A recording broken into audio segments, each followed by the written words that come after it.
मैं जो अक्सर आपसे ये कहता हूं कि ये मुकाबला, ये चुनावी मुकाबला लोकसभा 2024 के जो चुनाव है वो बराबरी का नहीं है, वो क्यों बोलता हूं दोस्तों? उसके लिए आज की मिसाल काफी है। आज भारतीय जनता पार्टी ने अपना चुनावी घोषणा पत्र जारी किया, जिसे वो संकल्प पत्र कह रही है। विपक्ष हमलावर है। कांग्रेस कह रही है कि माफीनामा जारी करो। आम आदमी पार्टी कह रही है कि यह जुमला पत्र है। मगर जो बात मैं आपसे कह रहा हूं दोस्तों, क्यों यह मुकाबला बराबरी का नहीं है, उसके लिए आपको कहीं और जाने की जरूरत नहीं है। याद कीजिए जब कांग्रेस ने अपना घोषणा पत्र जारी किया था। मैं नहीं जानता हूं कि कितने न्यूज चैनल्स ने अपने प्राइम टाइम पर उस पर चर्चा की थी। उल्टा प्रधानमंत्री ने जब बेवजह मछली, मुगल और मटन का विवाद बनाया, तब जाकर चुनावी घोषणा पत्र की बात होने लग गई। जब प्रधानमंत्री नरेंद्र मोदी ने बेवजह आजादी से पहले के मुस्लिम लीग का जिक्र किया, तब जाके चुनावी घोषणा पत्र की चर्चा होने लगी कांग्रेस की। मगर आज क्या हो रहा था मैं आपको बताता हूं। आज भारतीय जनता पार्टी के यूट्यूब चैनल के अलावा, प्रधानमंत्री नरेंद्र मोदी की यूट्यूब चैनल के अलावा, सभी न्यूज चैनल्स के यूट्यूब चैनल्स और सभी न्यूज चैनल्स पर पूरा प्रसारण लाइव दिखाया गया, बगैर ब्रेक लिए। जी हां, सही सुना आपने, सारे न्यूज चैनल से दिखा रहे थे। हां, कंगन को आरसी क्या साहब, सामने देखिए। आज तक बीजेपी का चुनावी संकल्प, प्रधानमंत्री नरेंद्र मोदी की गारंटी। न्यूज 18, बीजेपी का संकल्प पूरा होने की मोदी की गारंटी। इंडिया टीवी, राहुल का 1 लाख वाला वादा, मोदी का क्या है इरादा, बीजेपी ने संकल्प पत्र जारी किया। और Republic, Modi's mega manifesto release. मैं फिर आपसे पूछना चाहता हूं, मैं जानता हूं आप में से कई लोग क्या तर्क देंगे कि भाई कांग्रेस जो है वो 50 सीटों की पार्टी है, भारतीय जनता पार्टी 300 सीटों की पार्टी है। लोकतंत्र ऐसे नहीं चलता दोस्तों। भारतीय जनता पार्टी के पास 30 से 35% वोट है, बाकी विपक्ष भी है जिसके पास 65% वोट हैं। और आप जानते हैं विपक्ष ने गठबंधन बनाया हुआ है जिसका नाम है इंडिया गठबंधन। मैं आपसे एक सवाल पूछना चाहता हूं, तेजस्वी यादव ने भी अपना चुनावी घोषणा पत्र जारी किया है, जिससे पता चलता है कि बिहार की लड़ाई लड़ने में यह व्यक्ति कितना गंभीर है। वो जानते हैं कि उनकी पहुंच सिर्फ और सिर्फ बिहार तक है, मगर फिर भी यह व्यक्ति 1 करोड़ नौकरियों की बात कर रहा है, क्योंकि वो इस चुनाव को मजबूती से, पुख्ता तरीके से, संजीदगी से लड़ रहा है। विपक्ष के लोगों के भाषण नहीं दिखाई देते।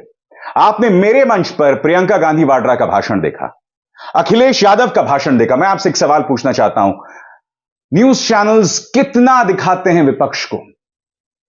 मगर आज चुनावी घोषणा पत्र जारी हुआ दोस्तों, और कांग्रेस और आम आदमी पार्टी दोनों हमलावर हुई है। त्वरित अंदाज में मैं आपको बतलाने वाला हूं, एक एक करके आपकी स्क्रीन पर आ रहा है कि इस चुनावी घोषणा पत्र में क्या है। सबसे पहले भाजपा बात कर रही है सामान्य नागरिक संहिता यानी यूनिफॉर्म सिविल कोड लागू करेंगे, 1 नेशन 1 इलेक्शन लागू करेंगे यानी कि एक देश एक चुनाव लागू करेंगे, भारत ओलंपिक की मेजबानी करेगा, 3 करोड़ लखपति दीदी हम बनाएंगे, जिस पर कांग्रेस ने करारा हमला बोला है, सौर ऊर्जा से मुफ्त बिजली दी जाएगी, 3 करोड़ घर बनाए जाएंगे। इसके अलावा विपक्ष जिस तरह से पेपर लीक पर हमला कर रहा है, उसका असर भाजपा के घोषणा पत्र पर पड़ रहा है। भाजपा यह कह रही है कि हम पेपर लीक नियंत्रण कानून बनाएंगे, अगले 5 वर्षों के लिए मुफ्त राशन। इस पर गौर कीजिएगा दोस्तों।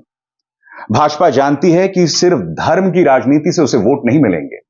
वो ये भी जानती है कि जिस दिन उसने मुफ्त राशन देना बंद कर दिया, सीधे उसके 10% वोट कम हो जाएंगे, इसीलिए इसे भाजपा बंद नहीं कर रही है। इसके अलावा जैसे मैंने आपको बताया, 3 करोड़ और घर बनाए जाएंगे, प्रधानमंत्री सूर्य घर बिजली योजना लॉन्च होगी, जिसका जिक्र मैं कर चुका हूं, सभी घरों के लिए सस्ती पाइपलाइन गैस की उपलब्धता कराई जाएगी, दिव्यांग साथियों को प्रधानमंत्री आवास योजना में प्राथमिकता दी जाएगी। कांग्रेस और आम आदमी पार्टी ने करारा हमला बोला है। कांग्रेस के प्रवक्ता पवन खेरा कहते हैं कि यमराज की घंटी बजनी शुरू हो गई। जी हां, वो कहते हैं कि जैसे जैसे झूठ बोला जा रहा था, यमराज की घंटी बज रही थी। सुनिए उन्होंने क्या कहा। यमलोक की एक घटना का मैं जिक्र करना चाहूंगा। यमराज ने एक ऐसी मशीन बनाई थी कि जब भी कोई झूठ बोलता था, वो टन टन आवाज शुरू हो जाती थी। आज सुबह से वो मशीन बंद ही नहीं हो रही। टन टन टन बजे जा रही। तो यमराज बड़े चिंतित हुए, उन्होंने चित्रगुप्त को बुलाया और कहा, चित्रगुप्त ये बंद क्यों नहीं हो रही? तो चित्रगुप्त ने कहा, महाराज आज मोदी जी का गारंटी पत्र या संकल्प पत्र जारी होने वाला है, अभी तक बज रही है, आपको डिस्टरबेंस हो रहा होगा, घंटी की आवाज आ रही। पवन खेरा उग्र भी होते हैं। वो कहते हैं कि कायदे से भाजपा को इस मुद्दे पर एक माफीनामा जारी करना चाहिए, किसानों से, महिलाओं से, युवाओं से। बकौल पवन खेरा, सुनते हैं। इस संकल्प पत्र या मोदी की गारंटी पत्र, जो भी ये नाम देना चाहें, हमें इस नाम से बड़ी घोर आपत्ति है। इसका नाम माफीनामा होना चाहिए था, और माफीनामे में तो वैसे भी ये एक्सपर्ट है। इन्हें दलितों से माफी मांगनी चाहिए थी, किसानों से माफी मांगनी चाहिए थी, इन्हें नौजवान, जो बेरोजगार नौजवान हैं, उनसे माफी मांगनी चाहिए थी, अग्निवीर के जवानों से माफी मांगनी चाहिए थी, आदिवासियों से माफी मांगनी चाहिए थी, अंकिता भंडारी के परिवार से माफी मांगनी चाहिए थी। जरा गरीब की थाली को देख लेते तो खुद आज उसको माफी पत्र कहते, माफीनामा कहते। वो आंकड़े जो पिछले 10 साल से छुपाए जा रहे हैं, उन आंकड़ों में पिछले 10 साल की रिपोर्ट कार्ड है। वो आंकड़े अगर सामने आ जाएं तो ये खुद उसको माफीनामा कहते। करारा हमला तेजस्वी यादव ने भी बोला है। वो सवाल पूछ रहे हैं प्रधानमंत्री मोदी से, इस घोषणा पत्र में युवा, किसान आखिर कहां हैं? उनकी बात क्यों नहीं? इस बीच में आपको बतलाना चाहूंगा कि आम आदमी पार्टी ने भी इस पर करारा हमला बोला है, और यह बोला है कि यह घोषणा पत्र सिर्फ और सिर्फ जुमलों से भरा है और उसके अलावा कुछ नहीं, क्योंकि वादे इरादे ढेरों किए गए, उन्हें पूरा नहीं किया गया। यह चुनावी घोषणा पत्र 10 साल बाद भी अगर वादे कर रहा है तो जिससे पता चलता है कि कितना बड़ा जुमला है। आतिशी मरलेना क्या कह रही है पार्टी के नेता, ही सुनते हैं। प्रधानमंत्री नरेंद्र मोदी जी ने भारतीय जनता पार्टी के 2024 के चुनाव का अपना जुमला पत्र घोषित किया है। इस जुमले पत्र में जो वादे भारतीय जनता पार्टी ने पिछले 10 साल से पूरे नहीं किए, उसका पूरा कच्चा चिट्ठा सामने आ गया है। यही प्रधानमंत्री नरेंद्र मोदी जी हैं जिन्होंने 2014 में जब चुनाव लड़ा तो उनका सबसे पहला और सबसे महत्वपूर्ण वादा था देश के युवाओं को, बहुत हुई बेरोजगारी की मार, अब की बार मोदी सरकार।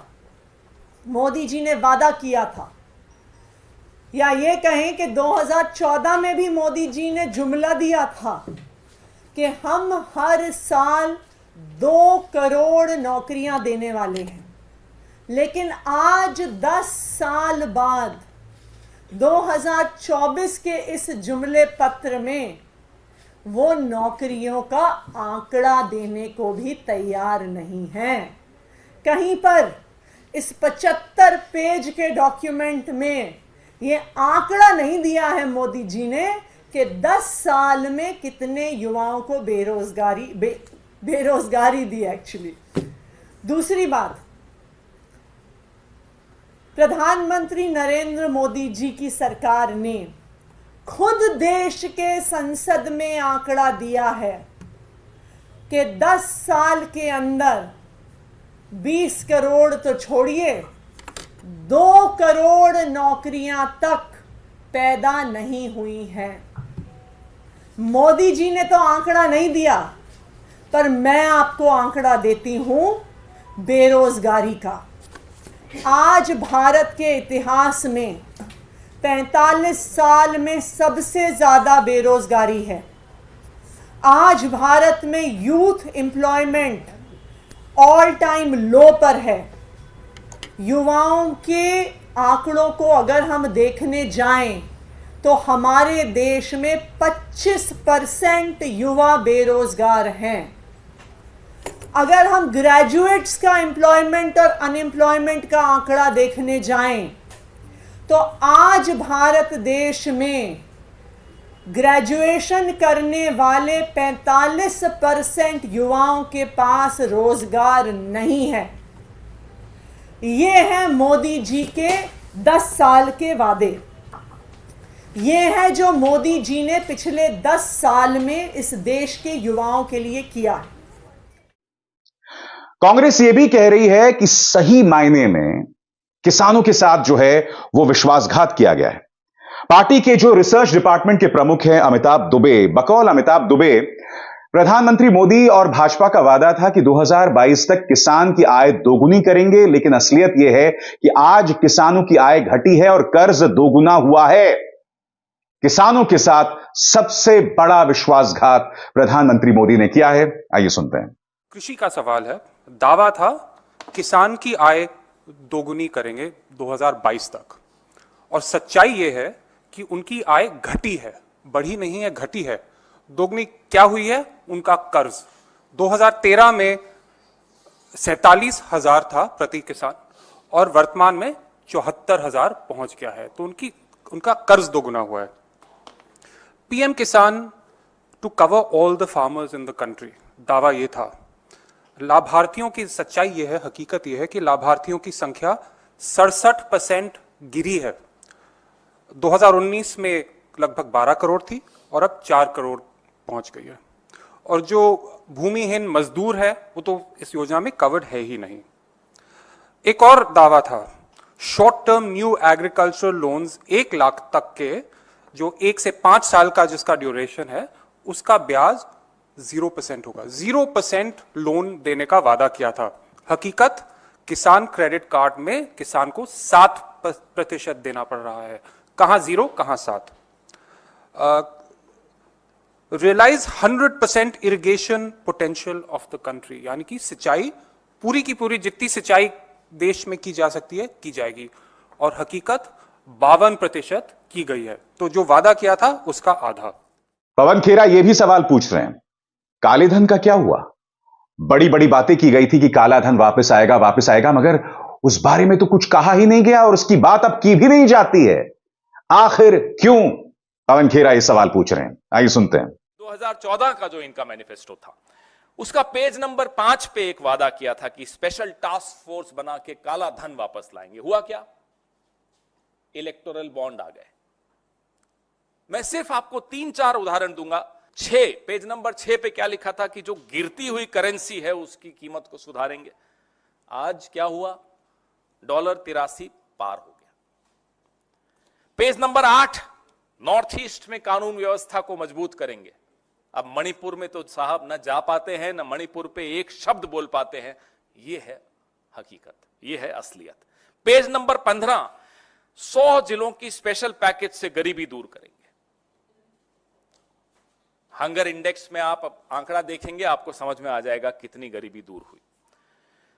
पेज नंबर 18, 100 नए स्मार्ट सिटीज बनाएंगे। हुआ क्या? चीन हमारे भीतर घुस के कुछ स्मार्ट विलेजेस बना के जा रहा, हमने नहीं स्मार्ट सिटीज बनाई।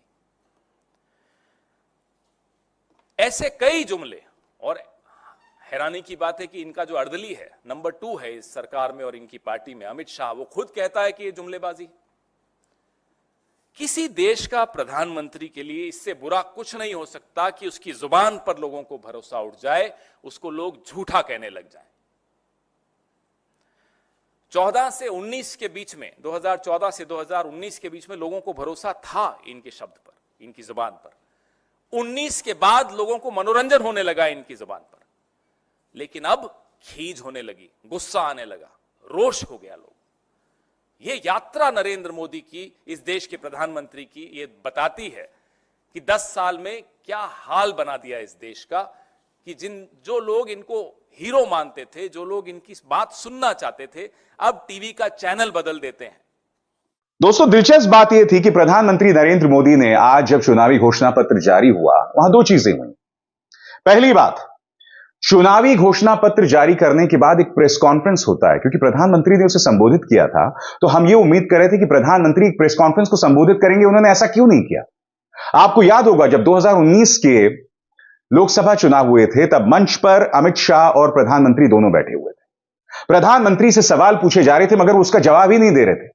और आज भी घोषणा पत्र जारी हुआ मगर नालायक पत्रकारों को इतनी सी भी इनकी रीढ़ नहीं है कि वो भाजपा से ये कहें कि भाई प्रधानमंत्री सवालों के तो जवाब दें।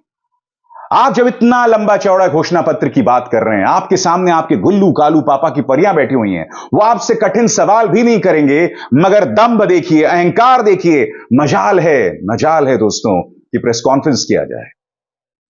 प्रधानमंत्री भ्रष्टाचार की बात कर रहे थे, हालांकि अब उनकी गारंटियों का बहुत ज्यादा विश्वास नहीं किया जा सकता। प्रधानमंत्री क्या कह रहे थे वो सुनते हैं, फिर मैं उसकी चर्चा करता हूं।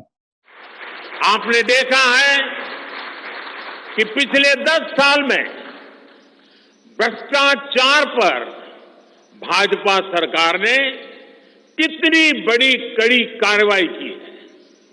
भ्रष्टाचार गरीब का हक छीनता है, मध्यम वर्ग का हक छीनता है। राष्ट्रीय स्तर पर होने वाले हजारों करोड़ के घोटाले अब बंद हुए हैं। अब गरीब को उसका हक मिल रहा है और गरीब को लूटने वाले जेल जा रहे हैं। भ्रष्टाचारियों पर ऐसे ही निरंतर सख्त कार्रवाई होती रहेगी, ये मोदी की गारंटी है। जाहिर सी बात है, जब प्रधानमंत्री कह रहे हैं कि हमने भ्रष्टाचारियों को जेल में भेजा है तो वो आम आदमी पार्टी के तमाम नेताओं की बात कर रहे हैं। चाहे अरविंद केजरीवाल, हाल में संजय सिंह लौटे हैं जेल से, मनीष सिसोदिया, सत्येंद्र जैन, विपक्ष के तमाम नेताओं को और कई अन्य नेताओं को जेल भेजने की तैयारी है। मगर प्रधानमंत्री को जवाब देना होगा कि जिस एनसीपी को नेचुरली करप्ट कहते थे, उनके अजीत पवार उनकी गोद में कैसे बैठे हैं? नारायण राणे पर कोई एक्शन क्यों नहीं? छगन भुजबल पर कोई एक्शन क्यों नहीं? बड़ा सवाल यह किया जा रहा है कि जिस अशोक चव्हाण को आपने आदर्श हाउसिंग घोटाले को लेकर उन पर प्रहार किया था, आखिर क्या वजह है कि वो अब भाजपा में शामिल हैं और अब वो राज्यसभा चले गए हैं? परिवारवाद पर आप लगातार हमला बोलते थे, मगर आज कांग्रेस के परिवारवाद से निकले तमाम नेता, चाहे जितिन प्रसाद हो, आरपीएन सिंह हो, ज्योतिरादित्य सिंधिया हो, मिलिंद देवरा हो, माना वो एकनाथ शिंदे के साथ है मगर हैं आपके गठबंधन में, वो सब आपके मंच पर शामिल है। इसीलिए जब प्रधानमंत्री भ्रष्टाचार की बात कर रहे हैं तो उनकी बात पर विश्वास नहीं किया जा सकता। कांग्रेस ने और भी हमला किया है दोस्तों। पवन खेरा यह कहते हैं कि प्रधानमंत्री लगातार गोल पोस्ट बदलते हैं, लगातार वो मुद्दे को बदलते रहते हैं और यही इनकी खासियत रही है पिछले 10 सालों में। क्या कह रहे हैं पवन खेरा, आइए सुनते हैं। जो गोल पोस्ट बदलने की जो बीमारी है ना, ये इस देश में कभी किसी सरकार को पहले नहीं है। अब 2047 पे पहुंच गए जनाब। पूछिए इनसे कि किसानों की आय दुगनी, जैसा कि अमिताभ दुबे जी बता रहे थे कि 2022 में करनी थी, अब उसका गोल पोस्ट भी बदल गया होगा। तो ये गोल पोस्ट बदलने जो 2014 में कहा, 19 में आपने न तो उसका कोई लेखा जोखा दिया, कोई अकाउंट नहीं दिया, कोई खाता बही सामने नहीं रखा। 19 में आपने नए जुमले नए गोल पोस्ट के साथ रख दिए। 2024 आते आते आप 47 पे चले गए। 2036 में हम ओलंपिक कराएंगे, अब ये भी लिखा हुआ है उसमें। आप कहां हो गए? आप सरकार में हो गए क्या? आप 5 साल का हिसाब दीजिए और अगले 5 साल की अपनी बात करिए। ये गोल पोस्ट बदलना, ये सन बदल देना, जो सबके लिए घर बनाना था, अब उसको विकसित राष्ट्र में डाल दिया, मतलब वो भी 2047 तक चला गया। बड़ी सफाई से ये झूठ बोलते हैं, लेकिन इतनी बार बोल चुके हैं कि अभी एक्सपोज हो गए। अब लोगों को समझ में आ गया कि मोदी की बात पर या मोदी की गारंटी पर कोई भरोसा नहीं कर सकते, क्योंकि वो सरेआम झूठ बोलते हैं। अभी कहा था कल किसी इंटरव्यू में, बहुत कम इंटरव्यू देते हैं लेकिन इलेक्शन में देते हैं, कि मैं अपने बाल सफेद करता हूं। हुजूर, आप सिर्फ बाल नहीं सफेद करते, आप झूठ भी बड़े सफेद पोश ढंग से पेश करते हैं। पार्टी के नेता सुप्रिया सुले भी थी प्रेस कॉन्फ्रेंस में, जिसमें उन्होंने यह कहा कि कांग्रेस और बीजेपी में एक बुनियादी फर्क है, खासतौर से मैनिफेस्टो में। सुप्रिया सुले यह दावा करती हैं कि कांग्रेस के मैनिफेस्टो या घोषणा पत्र में हमने कुछ वादे किए हैं, कुछ चीजों पर हमारी तरजीह है, मगर वो पूरी तरह से नदारद है, पूरी तरह से गायब है अगर हम बीजेपी की बात करें तो। क्या कह रही हैं सुप्रिया सुले, आइए सुनते हैं। हमारा मैनिफेस्टो कहता है हम 30 लाख सरकारी नौकरी बनाएंगे, आप उस पर चुप हैं। हमारा मैनिफेस्टो कहता है हम किसान को एमएसपी की कानूनी गारंटी देंगे, आपका मैनिफेस्टो चुप है। हमारा मैनिफेस्टो कहता है नारी शक्ति का अभिवादन होगा और उसको हम 1 लाख रुपए गरीब महिला को सालाना देंगे, आपका मैनिफेस्टो चुप है। हम कहते हैं हम यंग गर्ल्स को, यंग लड़कियों को, युवतियों को 50% आरक्षण देंगे सरकारी नौकरी में, आपका मैनिफेस्टो चुप है। हम महंगाई को रोकने की, उसको थामने की, उसको नियंत्रित करने की बात करते हैं, आपका मैनिफेस्टो चुप है। हम बात करते हैं मणिपुर में शांति बहाली की, और उस मणिपुर में जिसमें 1 साल हो जाएगा वहां पर सिविल अनरेस्ट चलते हुए, और जहां पर 2 दिन पहले 2 लोगों की हत्या हुई है, उस मणिपुर में हम शांति बहाली की बात करते हैं, आपका मैनिफेस्टो चुप है।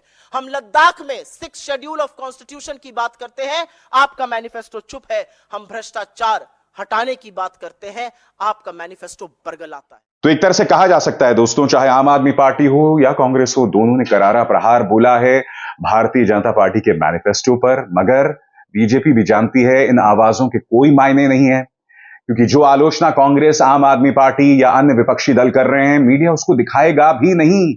मीडिया क्या दिखा रहा है आपके सामने पूरे प्रमाण है दोस्तों। जितने भी घंटे चला चुनावी घोषणा पत्र का समारोह, बगैर ब्रेक के, सही सुना आपने, बगैर ब्रेक के ये तमाम कार्यक्रम दिखाए गए।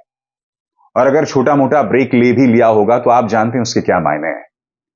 बड़ा सवाल यह है कि जब कांग्रेस ने अपना चुनावी घोषणा पत्र जारी किया था तो नील बटे सन्नाटा था, मगर आज सब नतमस्तक होके भाजपा के ईमानदार कार्यकर्ताओं के तौर पर उस घोषणा पत्र समारोह को दिखा रहे थे। यह है नया भारत, न्यू इंडिया, यह है संगोल युग, और इसी तरह से भाजपा जो है वो चुनाव जीतना चाहती है।